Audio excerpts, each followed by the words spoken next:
வரியில எப்படி வணிகங்களை வகைப்படுத்தணும்னு சொல்லி நாங்க பார்த்தோம். இந்த வீடியோல தனியுடைமை வியாபாரம் எப்படி வரிக்கு உட்படுன்னு சொல்லி பார்ப்போம்.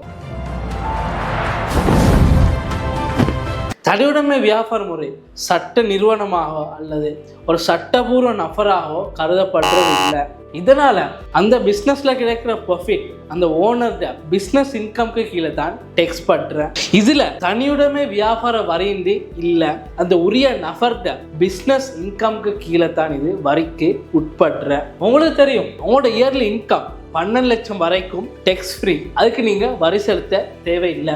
12 லட்சத்துக்கும் கூட வரக்கூடிய இன்கம்க்கு நீங்க வரி செலுத்தணும். ஆனா இதுல நீங்க முக்கியமான ஒரு விடயத்தை தெரிந்து கொள்ளணும். 2025 பட்ஜெட்ல 12 லட்சமாக இருந்த டேக்ஸ் ஃப்ரீயை 18 லட்சம் வரைக்கும் அதிகரித்தாங்க. அதாவது 18 லட்சம் வரைக்கும் உங்களுக்கு வரி இல்லை. அதோட அடுத்து வர 10 லட்சத்துக்கு தான் நீங்கள் 6% டேக்ஸ் செலுத்தணும்.